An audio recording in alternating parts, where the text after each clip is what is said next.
इस वीडियो में हम हिमालय से निकलने वाली प्रमुख नदी ब्रह्मपुत्र नदी के बारे में अध्ययन करेंगे।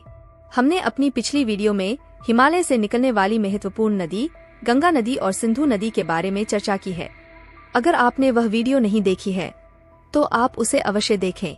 ब्रह्मपुत्र नदी एशिया की प्रमुख नदियों में से एक है तथा यह नदी पूर्वोत्तर भारत के लिए एक महत्वपूर्ण जल स्रोत है। ब्रह्मपुत्र नदी का धार्मिक और सांस्कृतिक महत्व भी है और इसे भारत के प्रमुख नदियों में से एक माना जाता है। ब्रह्मपुत्र नदी तिब्बत में हिमालय के मानसरोवर क्षेत्र से निकलती है तथा तिब्बत से होकर भारत और बांग्लादेश में बहती है। इसे तिब्बत में यरलुंग त्संगपो सांगपो नदी के नाम से जाना जाता है। इसकी लंबाई लगभग 2900 किलोमीटर है, जिसमें से लगभग 1625 किलोमीटर भारत में है। ब्रह्मपुत्र नदी तिब्बत से निकलने के बाद भारत के राज्य अरुणाचल प्रदेश में प्रवेश करती है, जहां इसे सियांग और फिर दिहांग कहा जाता है। इसके बाद असम में प्रवेश करने पर इसे ब्रह्मपुत्र कहा जाता है। इसके बाद ब्रह्मपुत्र नदी बांग्लादेश में प्रवेश करती है, जहां इसे जमुना के नाम से जाना जाता है। और अंत में ब्रह्मपुत्र नदी गंगा नदी के साथ मिलकर मेघना के नाम से बंगाल की खाड़ी में गिरती है। ब्रह्मपुत्र नदी की कई प्रमुख सहायक नदियां हैं, जिनमें से कुछ का विवरण निम्नलिखित है। सुबनसिरी नदी की उत्पत्ति तिब्बत के ऊंचे पर्वतीय क्षेत्र से होती है और यह अरुणाचल प्रदेश में प्रवेश करती है। इसकी लंबाई लगभग 442 किलोमीटर है। सुबनसिरी नदी अरुणाचल प्रदेश से होकर असम में ब्रह्मपुत्र नदी में मिल जाती है। यह नदी जलविद्युत उत्पादन के लिए महत्वपूर्ण है, जिसमें Subansiri lower hydro electric project भी शामिल है।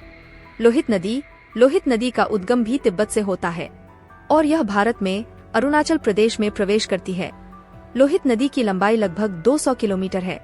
लोहित नदी अरुणाचल प्रदेश में बहते हुए ब्रह्मपुत्र नदी में मिलती है। यह नदी तेज प्रवाह और कई घुमावों के लिए जानी जाती है। धनसिरी नदी का उद्गम नागालैंड के पहाड़ियों से होता है। इसकी लंबाई लगभग 352 किलोमीटर है तथा यह नदी नागालैंड और असम की सीमा पर बहती है और अंत में असम में ब्रह्मपुत्र नदी में मिल जाती है।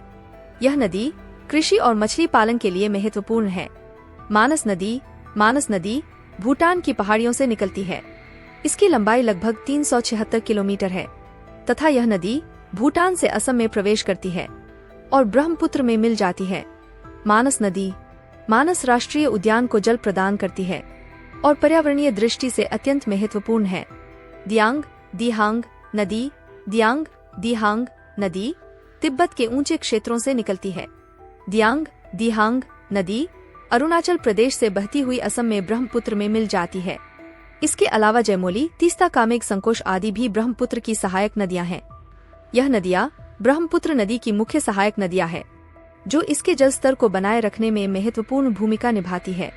ये सहायक नदियां ब्रह्मपुत्र नदी के जलग्रहण क्षेत्र को समृद्ध करती हैं और इसके प्रवाह को संतुलित बनाए रखती हैं। महत्वपूर्ण बिंदु ब्रह्मपुत्र नदी कृषि, सिंचाई और जलविद्युत उत्पादन के लिए भी महत्वपूर्ण है। इसके अलावा यह नदी क्षेत्र के पारिस्थितिक तंत्र और जैव विविधता के लिए भी महत्वपूर्ण है। इसके विपरीत ब्रह्मपुत्र नदी का क्षेत्र बाढ़ के लिए प्रसिद्ध है। मानसून के मौसम में नदी का जलस्तर तेजी से बढ़ जाता है, जिससे आसपास के क्षेत्रों में बाढ़ की स्थिति उत्पन्न होती है। यह विशेष रूप से असम और बांग्लादेश में एक गंभीर समस्या होती है।